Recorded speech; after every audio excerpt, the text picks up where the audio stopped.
Hello. In my first talk I told you my story up until I left ICU. In this talk I'll tell you what happened next. After 47 days in the 2 ICUs I was moved up to the ward. The first thing I noticed was how much quieter it was than in the ICU. In the ICU you have a lot of alarms, a lot of noise, but in the ward it seemed totally different. I was welcomed by a lovely Spanish nurse with big black glasses. She asked me some questions for the admission form, then helped me to settle in. She put the call bell next to me. I was worried about this, as I had issues before about how to call for help. I was in a room called a bay with 5 beds in total. The bed I was in was next to the door. Opposite me was the bathroom, and I looked at that and realised that there was no way I could get out of bed and get to it. The bed next to me had the curtains pulled round all the time, so I felt like I was in my own cosy cubicle. I'd been moved in the late evening, so I think I went to sleep fairly soon after. I don't remember much about what the next morning, but I do know that I would have been woken about 6 AM for a blood pressure check, and then breakfast would be about 8 AM. I know I would usually be asleep when the trolley arrived for breakfast, but I would wake fast when I knew that there was food coming. I couldn't move very much. I could just raise my arms, but I would struggle to lift a water jug. This slowly improved. I got my mobile phone back, but I had problems typing because my fingertips were mostly dead skin. So my mum bought me a stylus to use with a phone, and then I was able to text and speak to my friends. The physios brought me some special cutlery with chunky foam handles, and this meant that I was able to feed myself. I treasured that cutlery. In fact, I've still got it now. At the time it would go missing sometimes as the kitchen staff were washing it up, and then they'd have to hunt it down again. It was the 24th of December and my consultant had seen me early in the day. This is the first time I remember talking to him, but I think he met me earlier in ICU. We had a very difficult conversation. Basically, my right leg had to be amputated below the knee. The foot was too badly damaged after the infection, and basically if too much of the foot is lost, then the lower leg has to be amputated. It's all to do with walking and how much of the foot you need to walk. The future of my left foot was uncertain. I had recently had an operation to remove a lot of dead skin, and the doctors could see that the foot looked like it could be saved, but they weren't sure. My foot was a mess. Medically it was called wet and dry gangrene. It looked like one massive scab. The toes are all dead, black and as hard as stone. My consultant said to me that he could take the left leg below the knee as well, but then I would be wondering for the rest of my life what happened if we'd have tried something else. He and I were basically thinking the same thing. The other choice would be to leave the left leg as it was and wait and see, and that was the decision we went for. My parents came to visit me later that day and I explained it to them. I think I was more worried about how upset they would be than I was.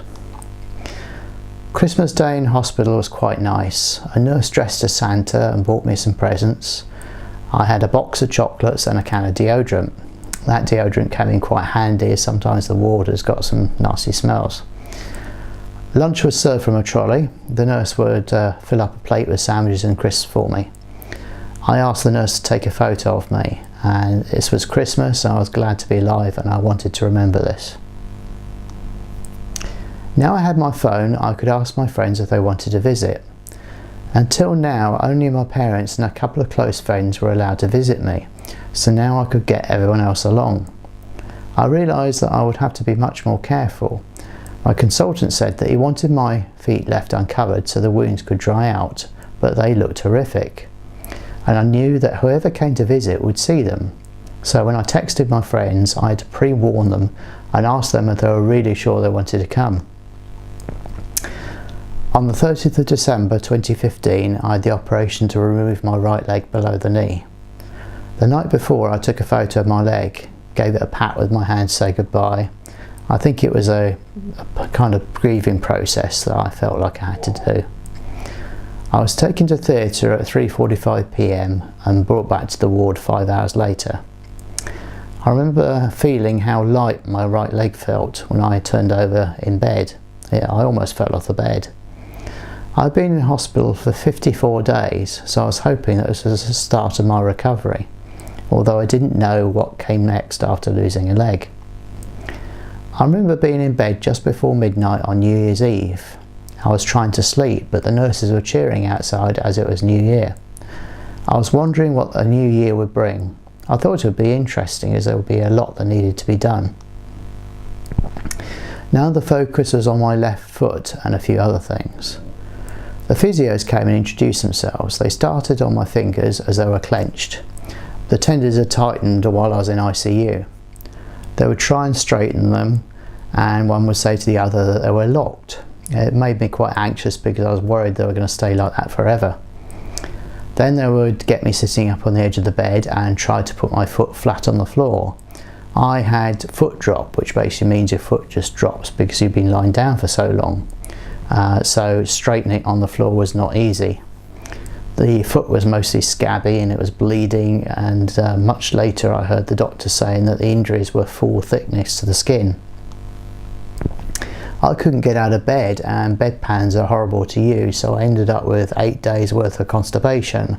It was thoroughly unpleasant and uncomfortable, but eventually things got moving. I had a facial scarf and the oxygen mask in ICU. Not much could be done at that time, but my mum bought me some bio oil, and over time that mostly disappeared. I still now have just a very slight silvery scar on the edges of my mouth. The next thing on my problem list was my voice. I hadn't realised this, but someone else had noticed my voice was very husky and gravelly. It sounded a little bit like Barry White. 2 doctors came to see me, the speech therapists. One would ask me to say things and they would look at each other, and the other would write down some notes. It was funny up to a point, but then they shoved a camera up my nose. It turned out that one of my 2 vocal cords wasn't moving, and they gave me some speech exercise to do and a nebulizer. I had to make noises while the nebulizer was running. It was a bit embarrassing, so I basically would wait until it was visiting times when it was nice and noisy, and then I'd do my exercises then. About 3 weeks later my voice popped back to normal and everything was fine. When I got bored I would watch my catheter. There were lots of flecks of something in the tube, and I asked the nurse what it was, and she said it was my kidneys and all the muck floating out. So I drank plenty of cranberry juice and that seemed to fix the problem. They soon then decided to try me without the catheter. It was a second attempt at this.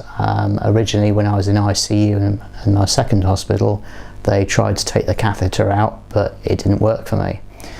So I didn't want to go through that all again, because having a catheter put in and removed is not pleasant at all.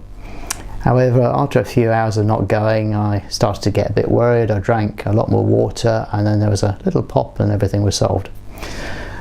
Life without a catheter was so much better. I could sleep on my side again without fear of getting caught up. On my 64th day in hospital, I finally managed to sit up in bed and eat lunch. The nurses took a couple of pictures of me. I'd been given a wheelchair. The nurses had to lift me in and out with a hoist because I wasn't strong enough to transfer myself from the bed into the wheelchair. It took me a little while to get the strength to push myself. At first one arm was stronger than the other and I'll crash into the corridor walls. Sitting up uses a lot of muscles which weren't used to being used. One time the nurses were busy and they couldn't put me back into my bed again, and my back muscles gave way and I started to get rather breathless because I was squeezing over. Soon after the nurses put me back in, I was okay, but I wasn't very happy. My first trip out of the ward was with a friend and a nurse, and I was in the wheelchair. The nurse would take turns with my friend to push me. We went to the hospital chapel, lovely old area of the hospital. I said a silent prayer of thanks. I'm not a religious person, but I thought I'd give it a go. And then I looked at the lovely Christmas tree. I had a few nasty things happen with my fingers. The fingertips were all still black, but some of the dead skin was peeling off. I was amazed to find that underneath the skin looked mostly pink and healthy. I lost all of my fingernails. They all came back apart from a couple of them. but the one finger looked infected where the fingernail started, and this led to later issues. As the nails started to come off, I was getting scared of them being caught up and ripped off in the bed sheets. The nurses weren't allowed to cut fingernails, and some of them were actually quite squeamish about the whole situation, but eventually I asked a consultant and he kindly trimmed them so they wouldn't get caught up. The consultant set me some homework to do about straightening my fingers. They were now gone from clenched to being curled, and they were gradually straightening up. The first time I was taken into the bathroom, I had a good look at myself in the mirror. I'd lost a lot of weight, the muscle was hanging off my arms. The doctors gave me food supplement drinks and told me to keep eating as much as I possibly could. Finally, the doctor said I was medically ready for discharge. I was a bit concerned because I didn't know exactly what that meant, and I know that I couldn't use a wheelchair at home because of the size of the doors. So how was I going to get home? Also, I looked at the state of my left foot and I was amazed at how they thought they were going to be sending me home like that. But as it turned out, what they actually meant was that they were going to be sending me on to a rehab hospital for more physio. On my final day in hospital, I had a cast done on my stump ready for a prosthetic leg. It was Tuesday the 19th of January and it was 74 days since my first admission to hospital. The ambulance picked me up in the late evening and I was taken to my new home in a rehab hospital. It turned out that hospital was a few roads away from where I live, so I felt tantalisingly close to home. My story will continue as I go through a rehab hospital and learn to walk again, so please stay tuned.